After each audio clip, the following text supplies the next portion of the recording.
바다에서 만난 인문학 16번째 순서입니다. 포르투갈의 대팽창 여기까지입니다. 안녕하십니까 여러분, 인터넷 한국해양문학관의 심호섭입니다. 지금까지 16차시 강의로 계속되었는데요. 중세말 근대초에 있었던 포르투갈의 해양 대팽창이었습니다. 유럽의 소국 포르투갈의 해양 진출은 지정학적으로 강대국들 사이에 끼어있는 힘없는 작은 나라가 어떻게 해야 살아남을 수 있는가를 잘 보여주고 있습니다. 힘없는 작은 나라. 우리나라가 바로 그렇지 않습니까? 그렇습니다, 여러분. 포르투갈의 해양 진출의 예는 힘없는 작은 나라, 강대국들에 둘러싸인 나라, 바다로 둘러싸인 우리나라가 어떻게 해야 살아남는가를 잘 보여주는 좋은 예라고 볼 수 있겠습니다. 지금으로부터 약 500여 년 전, 16세기쯤 되겠는데요. 당시 포르투갈은 최강의 나라였다고 할 수 있겠습니다. 당시 포르투갈이 이룩한 해상 제국은 이렇게 지금 화면 지도 그림을 보고 계시는데요. 길게, 아주 멀리 길게 뻗었는데요. 수많은 상관, 거점지대, 작은 식민지라고 할 수 있겠죠. 이러한 것들을 세우면서 이렇게 길게 영역을 확장해 나갔는데요. 물론 이 모든 것은 상업적 이익을 위해서였겠습니다. 포르투갈 리스본에서부터 아프리카 서안으로, 그리고 희망봉, 아프리카 동안, 소팔라, 마다스카르, 홍해 입구, 아덴, 아라비아 반도, 인도, 고아, 말레카, 인도네시아, 필리핀, 나중에는 베트남, 중국의 해남도를 거쳐서 그리고 일본까지 뻗었습니다. 일본까지 뻗은 것 아닙니까? 여러분, 일본에서는 이때 포르투갈과 일본의 나가사키에서 교역을 했는데요. 이때의 교역에서 조총이 전해졌고요. 이것을 일본은 임진왜란에서 조선 침략에 사용을 하는 겁니다. 결국 이러한 포르투갈의 대항해의 여파가 우리 한반도까지 영향을 미친 겁니다. 이렇게 길게 뻗어나가면서 영역을 확장해 나갈 때 포르투갈 사람들 처음에는 좋게 말로 하는 거죠. 그렇다가 말로 해결이 안 되면 총과 대포로 위협하고, 그것도 안 되면 전투를 하는 겁니다. 포르투갈과 스페인 이후 대항해 시대를 주도한 네덜란드, 영국이라든지 다른 유럽 해양국들도 마찬가지로 그렇게 해 나갔던 겁니다. 자, 여러분 어떻습니까? 다시 한번 여기 화면 지도 그림을 보십시오. 이 광대한 해역과 지역에 펼쳐진 포르투갈 상관들이 세워진 지역들이 약 40곳에 상관이 있었다고 합니다. 유럽의 산물들을 가져와서 비싸게 팔고 현지의 물품은 싸게 구입하고, 그래서 유럽의 시장에 다시 비싸게 팔고, 이렇게 하니 어떻게 되는 겁니까? 시간이 흐를수록 포르투갈은 부자 나라가 되는 것 아니겠습니까? 포르투갈의 궁정에는 부가 점점 축적되어 가고, 포르투갈 사회도 부가 축적되고, 그래서 부를 축적하는 자본가들이 늘어나고, 이 축적된 자본으로 포르투갈 왕은 강한 군대를 갖추고, 드디어 적어도 유럽 대륙에서는 이 자그마한 포르투갈이라는 나라를 감히 가볍게 여기는 나라는 없게 되었던 겁니다. 그런데 여러분, 여기서 조금 특이한 일이 생겼는데요. 나중에 이 나라는 각 지역에 흩어진 상관에서 현지인들과 무역을 해서 이윤을 벌어들이는 것보다는, 그러니까 상업활동보다는 유럽에서 아프리카, 아시아까지 벌어진 각 항로마다 전함을 배치합니다. 전함을 배치하는 거죠. 그리고 그 항로의 길목에 지켜서서 지나가는 상선들로부터 통과세를 받는데요. 이 통과세를 받는 일에 치중을 하는 겁니다. 손 안 대고 코 푸는 격이라고 할까요? 그렇지만 나중에 이와 같은 그리 바람직하지 못한 방식은 포르투갈 스스로 해양력이 약화되게 하는 원인이 되기도 합니다.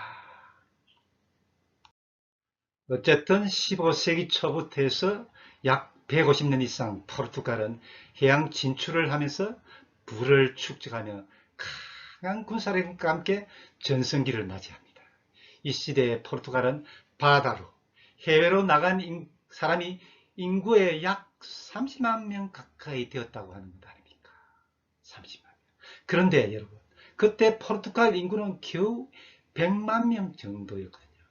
포르투갈 인구의 약 3분의 1이 바다로 해외로 나갔다는 건데, 도대체 왜 이런 일이 벌어졌을까요, 여러분? 그것은 포르투갈인 자체가 해양으로 뻗어나가는 해양성 기질이 있는데다가 르네상스로 촉발된 새로운 것에 대한 도전하는 것, 그것이 바로 미덕이라는 사회적 분위기, 그리고 또 작은 소국이 살아남기 위해서는 부를 축적하여 강대국이 되어야겠다.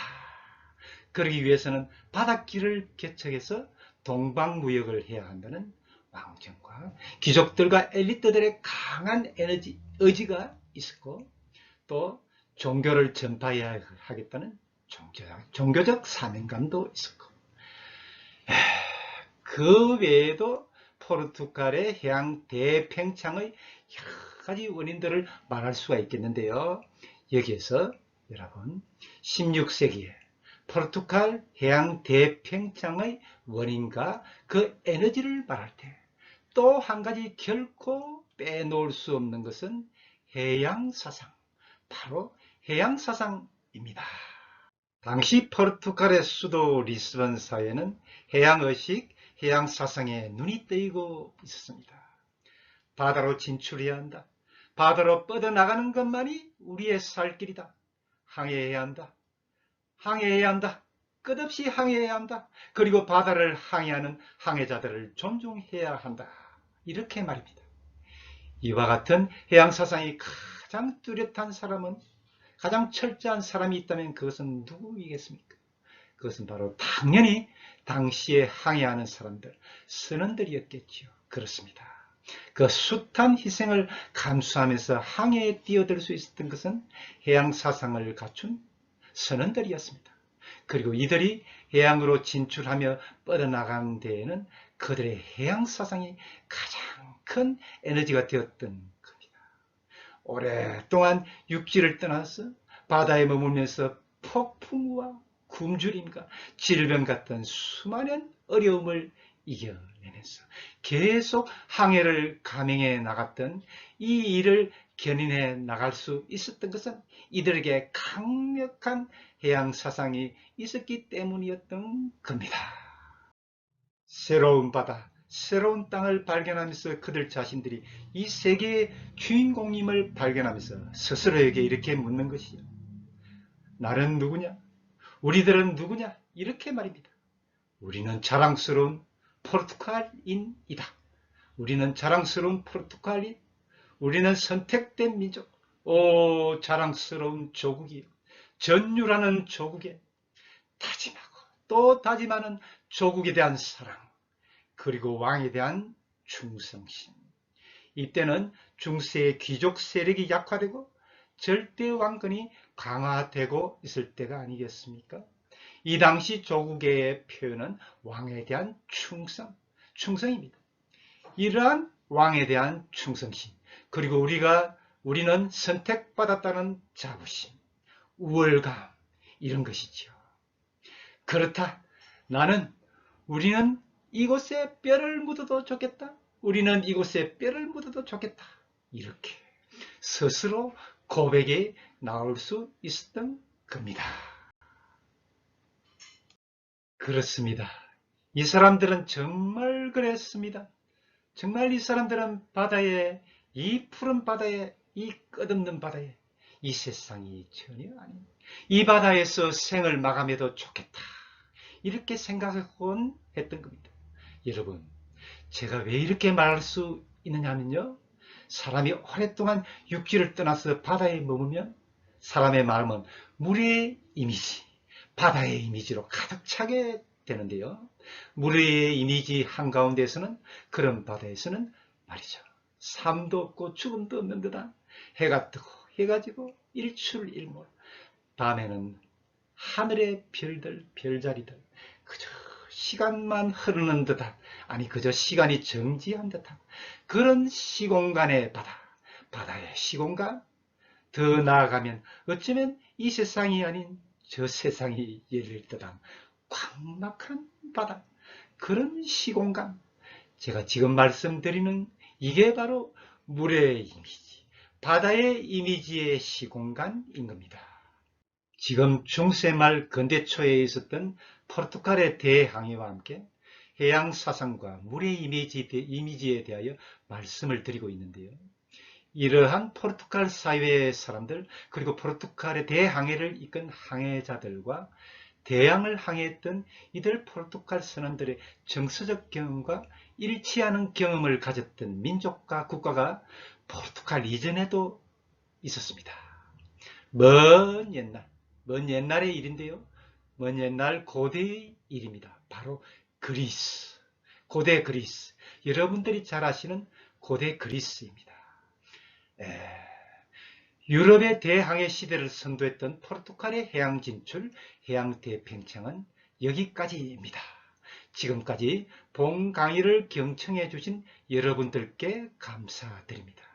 다음 시간부터는 우리가 너무나 잘 아는, 너무나 유명한 고전 오디세이아를 감상하시면서 고대 그리스인들의 해양 활동에 대하여 살펴보겠습니다. 이 방송은 한국 사회의 해양사상 고취를 위하여 해양인문네트워크 편집부가 준비하였습니다. 본 내용에 공감하신다면 구독 버튼을 눌러주시고 주변 분들에게도 널리 소개해 주시길 바랍니다. 보다 나은 내용, 보다 충실한 강의로 보답하겠습니다. 대단히 감사합니다.